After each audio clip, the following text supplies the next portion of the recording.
Bullies tease new black student without knowing she's a boxer. Have you ever wondered how a moment of humiliation can turn into a lesson that no one will ever forget? This is the story of Maya, a 16-year-old girl who faced not only teasing at her new school, but also the deep-rooted prejudice of a group of bullies who chose the wrong victim.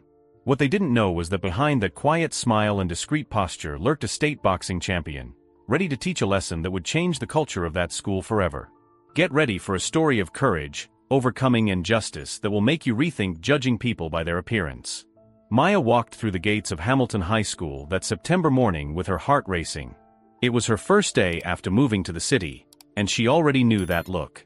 The whispers began as soon as she passed through the main hallway, her black skin contrasting with a sea of pale faces that watched her with a mixture of curiosity and something else, something she knew all too well.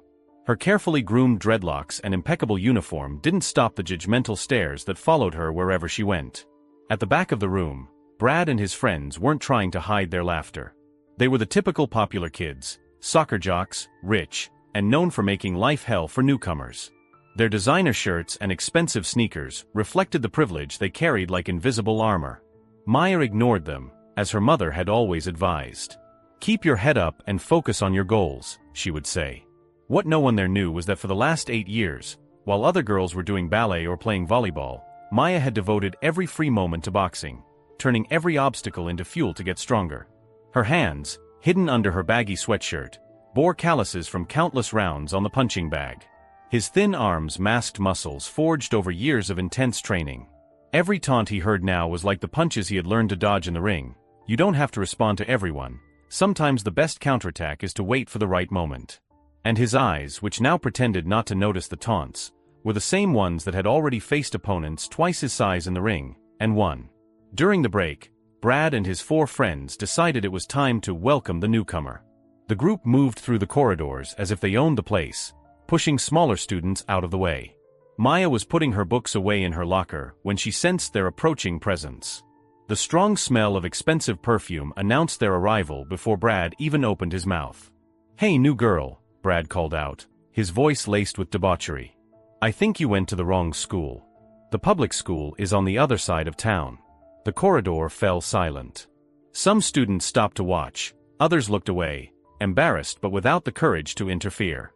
Maya could feel the weight of dozens of stares on her, some with pity, others with morbid anticipation of what was to come. She closed the cupboard slowly, taking a deep breath as she did before every fight. She knew the moment would come. It always did. The question was, how would she respond this time?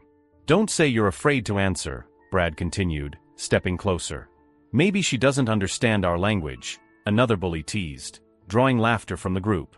Maya felt her blood boil in her veins, but she remained calm.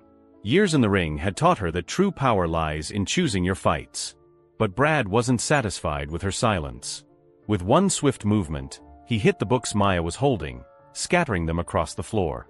"Oops," he said with false innocence. "I think you knocked something over." The corridor erupted in nervous laughter. What happened next would leave every single person in that corridor stunned, forever changing the dynamic of that school. To find out how Maya dealt with this situation and see the incredible twist in this story, keep watching. If you've been through something similar or know someone who has faced prejudice at school, leave a like and subscribe to the channel. This story will show you that sometimes strength comes from the most unexpected places, and that we should never judge a book by its cover, or a fighter by her silence. Maya slowly bent down to pick up her books, each movement calculated as if she were in the ring studying her opponent. Brad's arrogant smile grew, interpreting her calmness as submission. He didn't realize he was confusing patience with weakness, a mistake many of his opponents had already made in the ring. "Let me help you," Brad said with false kindness, kicking one of the books away. The hall continued in tense silence, with only a few nervous laughs echoing off the walls. Among the spectators, a girl called Lena watched the scene with visible discomfort, her hands clenching the strap of her backpack tightly. Maya continued in silence, picking up her belongings one by one. Her movements were deliberate, controlled, like the ritual she performed before every fight. Her mind wandered to the words of her trainer. "True power lies not in how much strength you have, but in knowing when to use it." "Hey Brad," interfered one of his friends, Jack, "maybe we should show her where the library is. You know, in case she can read." The laughter grew, and Brad, encouraged by the audience, decided to go further. He moved closer, invading Maya's personal space. "You know," he began, his voice distilling venom, "people like you should be grateful to be able to study here. My father is one of the principals, and he always says that certain changes in the school are inevitable." The corridor became even quieter, the explicit prejudice in his words weighing down the air like lead. Maya finally stood up, her books organized in her arms. Her eyes met Brad's for the first time, and something in the intensity of that gaze made the bully's smile falter for a second. "People like me?" she asked, her voice calm but firm. "Yeah," Brad regained his confidence, taking a step forward. "People who don't belong here." He reached out to push Maya's shoulder, but his movement was stopped in midair by a firm hand that gripped his wrist. Time seemed to freeze in that corridor. Maya had blocked Brad's movement with a precision that only comes from years of training. Her posture changed subtly, her feet planted on the ground at exactly the right distance, her body slightly tilted, a position any fighter would instantly recognize. "Don't touch me," Maya said, her voice low but carrying authority. Brad pulled his arm back, surprised by the strength of her grip. For the first time, a shadow of doubt crossed his face. "What do you think you're doing?" He tried to maintain his pose, but his voice betrayed a touch of uncertainty. His friends shifted uncomfortably, sensing the change in atmosphere. Maya stepped forward, and Brad instinctively stepped back. "You talked about people who don't belong here," she said, her voice clear enough for the whole corridor to hear. "But you know what really doesn't belong anywhere? Prejudice and bullying." The bell rang, making everyone jump. But no one moved. The students were mesmerized by the scene unfolding in front of them. Brad, sensing that he was losing control of the situation, did the only thing he knew to do: he doubled the bet. "And what are you going to do about it?" he teased, thrusting his chest forward in a display of adolescent machismo. "Are you going to cry to the board? Or maybe call your ghetto friends?" It was at that moment that Maya smiled, a smile that made Brad take another involuntary step backwards. "No," she replied calmly. "I'm going to show you exactly what years of boxing can teach you about respect." The hallway erupted in murmurs. Brad visibly paled, but now it was too late to back down. The confrontation that was about to take place would change the balance of power in that school forever, and no one who witnessed that moment would ever forget the day they underestimated the new girl. What happened next was so fast that some students swore they had blinked and missed the action. Brad, trying to save his reputation, stepped forward with a clumsy shove. Maya moved like water, deflecting the attack with a fluidity that only years of training can develop. The move reminded everyone of Muhammad Ali's viral videos, that graceful dance that made opponents look slow and clumsy. "Last chance," Maya warned, now in fighting stance, her hands raised in a perfect guard. The calluses on her fingers, marks of endless hours on the punching bag, now visible to all. "Apologize and leave." The students formed a circle around them, cell phones already pointed to capture the moment. The air was charged with tension, every breath audible in the sepulchral silence of the corridor. Brad laughed, but it was a nervous laugh, the kind of sound someone makes when they're trying to mask their fear. "Do you really think you can?" Before he could finish his sentence, Maya executed a perfect jab that stopped inches from his nose. The wind from the blow ruffled the bully's perfectly groomed hair. Brad staggered backwards, stumbling over his own feet, the fear finally visible in his eyes, the mask of arrogance completely destroyed. 8 years of boxing," Maya said, maintaining her posture. Her body radiated a confidence that came from hundreds of rounds, from countless victories and defeats that had shaped her. "Junior state champion for the last 3. Do you want to keep testing your luck?" Her voice remained calm, controlled, but carried an authority that silenced the entire hallway. The only sound was the air conditioning humming above them. Jack, the first to recover his voice, pulled Brad by the arm. Sweat dripped down the bully's forehead, staining his designer t-shirt. "Dude, let's go. She's a professional wrestler." But Brad was paralyzed, his world as an untouchable bully crumbling in front of everyone. Years of dominance through fear were being destroyed in a matter of minutes. "You can't hit me," he tried, his voice shaking like a leaf in the wind. "My father is principal, you'd be expelled." His words echoed down the corridor, sounding more like a plea than a threat. Maya lowered her fists and smiled. It was a quiet smile, the kind of expression that only those who know their true worth can give. "Exactly. And that's why you're going to listen to me now." She took a step forward, and this time Brad didn't flinch. Fear kept him pinned to the ground. "I could humiliate you here, in front of everyone. It would be easy. But you know what's harder? Choosing not to fight when you can. The crowd of students was absolutely silent, absorbing every word as if they were witnessing a historic moment, and they were. Maya continued, "Boxing didn't just teach me how to fight. It taught me discipline, respect, and most importantly, when not to use my strength. So here's what's going to happen. You're going to stop bullying people. Not just me, but everyone in this school." Lena, the girl who had been watching everything from the beginning, felt something awaken inside her. Years of silence in the face of injustice finally found a voice. She stepped forward, her hands shaking but her voice firm. "She's right, Brad. No more bullying. No more prejudice.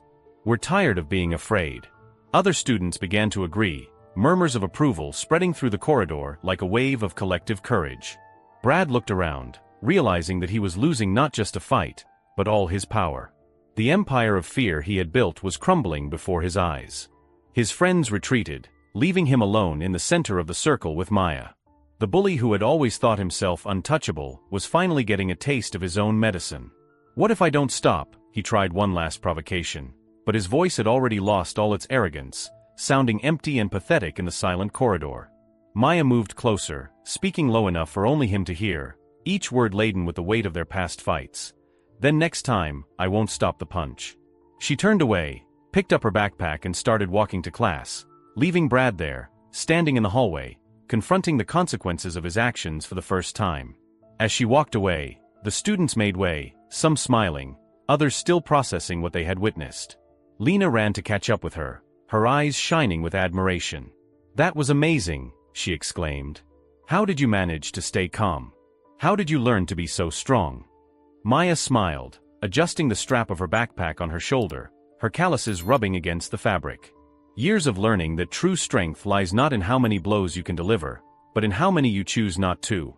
That afternoon changed Hamilton College forever. News of Maya and Brad's confrontation spread like wildfire, first through the corridors, then on social media. Videos of the moment she blocked Brad's blow and executed the perfect jab went viral in school groups, accompanied by captions such as, "Bully meets his kryptonite," and "When prejudice meets an uppercut of reality." Over the next few days, a subtle transformation began to take place. Maya noticed the looks on their faces changing.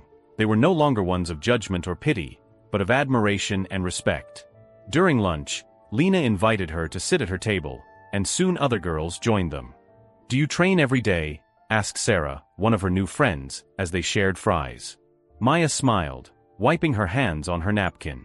"6 days a week, 3 hours a day. I started after I was bullied at my old school. My father took me to the gym and told me I needed to learn to defend myself." "And now you're a state champion," added Lena, still impressed. Maya shrugged, but her smile was genuine. "Boxing taught me much more than self-defense. It taught me about perseverance, about fighting for my dreams, about never letting anyone define who I am." Brad, on the other hand, strode through the corridors, his aura of intimidation completely dissipated. His friends began to distance themselves, ashamed of being associated with his previous behavior. In history class, a week after the incident, he surprised everyone by raising his hand during a discussion on civil rights. I wanted to apologize," he said, his voice shaking slightly. "Not just to Maya, but to everyone I've ever bullied. What happened made me realize how wrong I was." The silence in the room was palpable. Maya, sitting a few desks back, watched intently. "My father always taught me that power means controlling others through fear," Brad continued, his words laden with regret. "But Maya showed me that true power is knowing when not to use your strength. I'd never been humiliated before, and that made me understand how I made others feel." The teacher, Mrs. Martinez, smiled gently. "Thank you for your honesty, Brad. Recognizing our mistakes is the first step to changing them." Maya felt a lump in her throat, remembering her coach's words. Sometimes the greatest victory is turning an enemy into an ally. After class, Brad waited for Maya in the hallway. Her eyes were red, as if she had been crying. "I'm really sorry," he said, holding out his hand. "You could have humiliated me, you could have hurt me, and it would have been fair. But you chose to teach me a better lesson." Maya squeezed his hand, feeling the tension of years of conflict dissolve in that grip. "We all deserve a second chance," she replied. "It's what we do with it that matters." Over the next few weeks, Hamilton High School was transformed. Brad started an anti-bullying support group, using his former influence to promote positive change. Maya began teaching basic self-defense classes after school, teaching other students not only to stand up for themselves, but to believe in themselves. "You know what's most amazing?" Lena commented one day, as they looked out over the schoolyard. "You didn't just stand up to the bully, you changed the whole school. Now people are no longer afraid to be who they are." Maya smiled, observing a diverse group of students laughing together where before there had been clear divisions. "That's why we fight," she replied. "Not to hurt, but to change. Not to divide, but to unite. Every punch I threw at the punching bag, every hour of training, every competition, everything prepared me not to fight, but to make a difference." Maya's story reminds us that sometimes we need to face our fears in order to inspire others to do the same. That real strength lies not in how many we can knock down, but in how many we can lift up. And that real change begins when we choose to use our power not to intimidate, but to transform. If you've ever faced prejudice or bullying, know that your strength lies not in taking revenge, but in turning pain into purpose. As Maya showed us, sometimes the most powerful blow is the one we choose not to deliver. If this story has touched your heart or you know someone who needs to hear this message of strength and overcoming, share it with your friends. Don't forget to leave your like, subscribe to the channel, and activate the bell for more inspiring stories like this one.